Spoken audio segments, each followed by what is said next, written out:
Here's my bike. Here's Reece. Reece is the toughest bloke in the world. Oh my goodness. Please, I'll drop it in now. Don't you... There you are. Thank you so much. You're welcome. Now Reece has got 4 jobs, as well as driving this boat. Cheers. He's a woodworker, runs a boat business. That's right, Hamstone Storage and Grain Designs. What was the other one? Grain Designs is the woodwork. Grain Designs is the woodwork. What have I missed? Accountant on a Friday. An accountant on a Friday, and he gave up gardening because it was too much. Yeah. Reece, you're an right. epic bloke. Thank you so much. Good luck with the rest of your trip.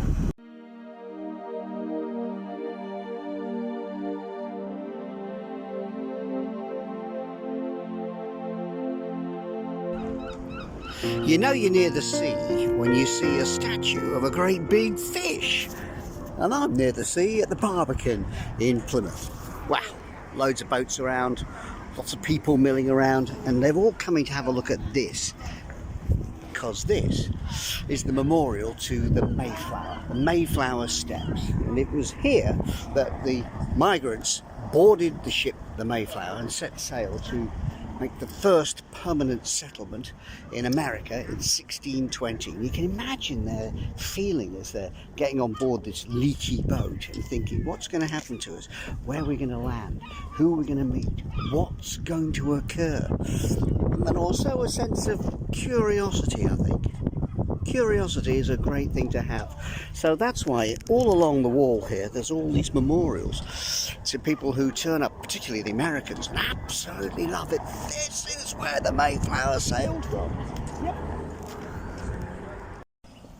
I've come over the border into Cornwall, and right by the side of the road is a little well. And it makes me stop and have a look around, and what I see up here is a chapel.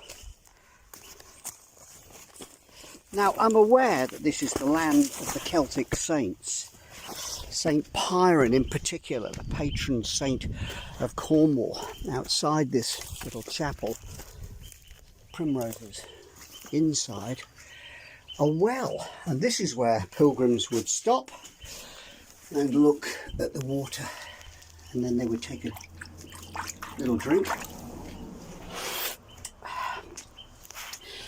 Probably take a blessing, spectacles, testicles, phone and wallet, and offer up some thanksgiving for having arrived here into Cornwall safely. Yeah, 600 miles or so of my circumnavigation, and I'm here in this tiny little spot that's been put here hundreds of years ago.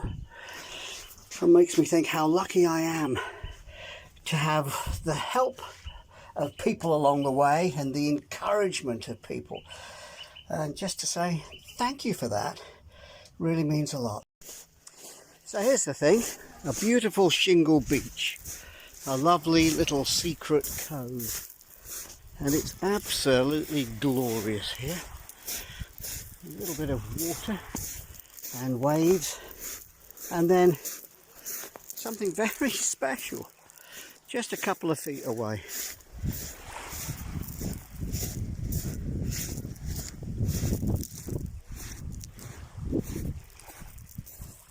Good afternoon, seal.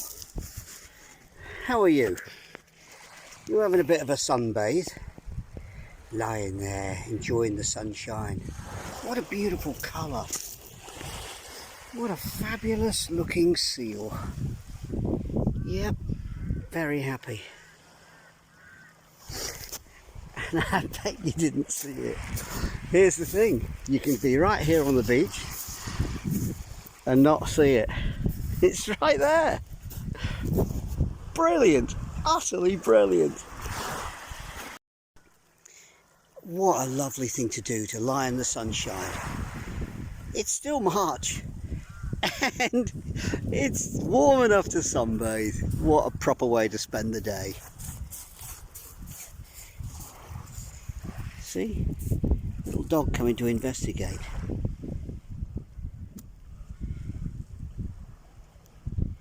Not sure what that creature is, are you, dog?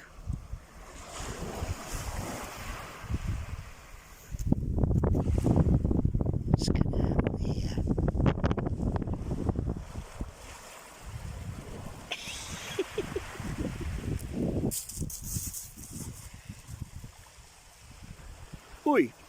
Stop interrupting my Sunday.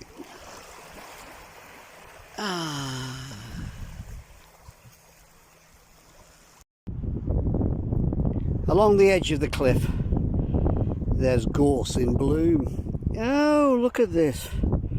And then a coastline which stretches into infinity.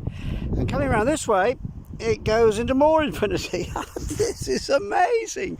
And I'm on this quiet road here with no traffic at all.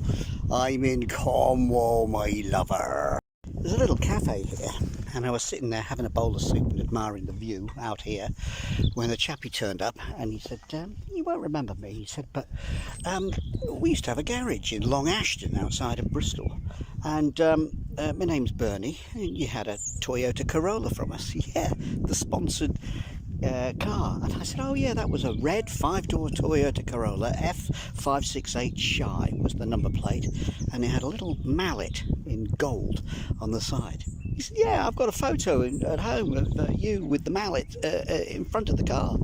Funny, isn't it? Bumped into him just today, sitting here having my soup. Beautiful spot in Cornwall, this. Whenever we get here, the mallets always start singing. Loo, loo, skip to the loo, my darling. As inspired by my big brother Paul, who can't stop singing it. What the heck? Here I am in Loo. Well, it's rather bad news, I'm afraid. I'm by the side of the road with a broken pannier. It's completely snapped here.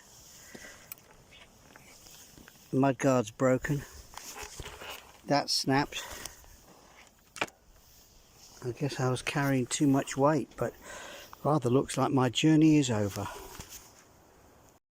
So this is the repair of the mudguard. That's put on to protect paintwork. Inside we've got a piece that's going in there that's been riveted, okay, and then there'll be 2 more pieces going either side. This is Toby doing the glue.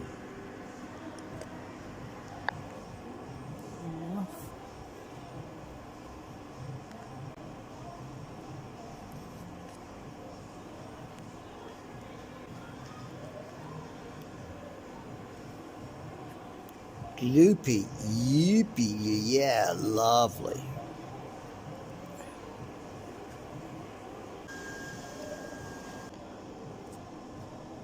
Now what's that you're gluing on there? Is that a strip of aluminium? Yeah. Exciting, isn't it? It's starting to look like a transformer really, isn't it?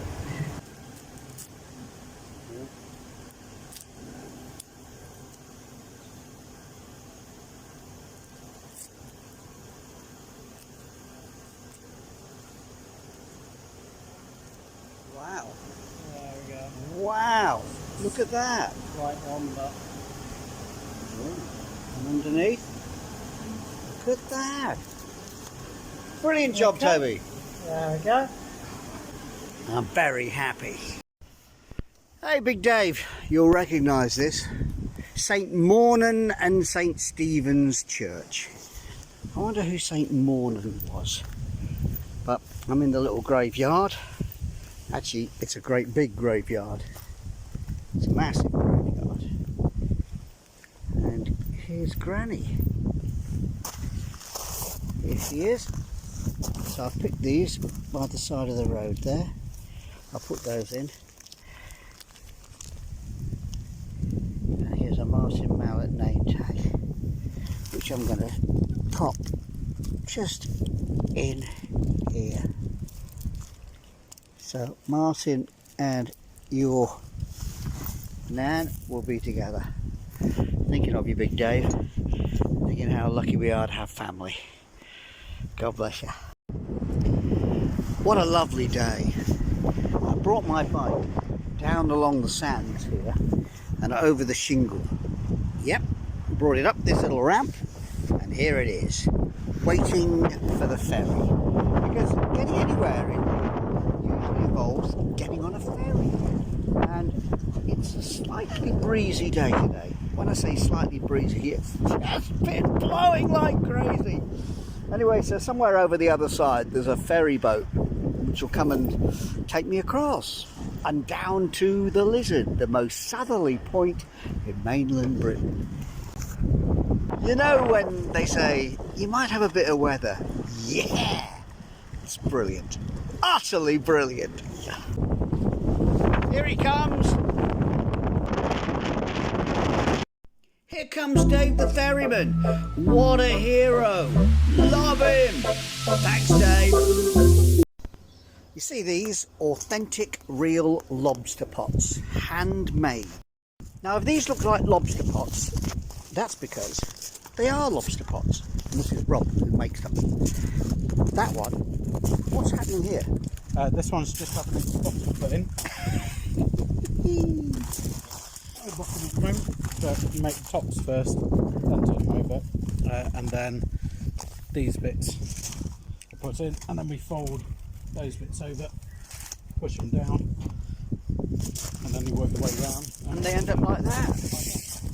And that's where the lobster goes in and he can't get out. Yeah, lobster goes in, stuck in. What sort of bait do you use? Use salted down mackerel or salted down herring. Perfect. The cocking babber. A cocking babber. Cocking babber. Okay, and you set this sail, it's a piece of cork with a sail. One of my friends made it for me who's also a fisherman. Go off in the wind and it brings you good luck for the season. Can we go and launch it now? Not yet because the pots aren't going in. And then you just follow around it more and more and then just work your way through to the centre. I love the way Rob says you just. I mean, this takes years of practice to get this brilliant. I'm still in practice really. That comes in here. Oh, it's like knitting, isn't it? Yeah, it is. Well, it's a stitch. Look at this, I'm making a lobster pot. Got quite a long way to go all the way up there though. Well, only come up to it and then they'll bend down. These lobsters are very lucky to be caught in these lobster pots.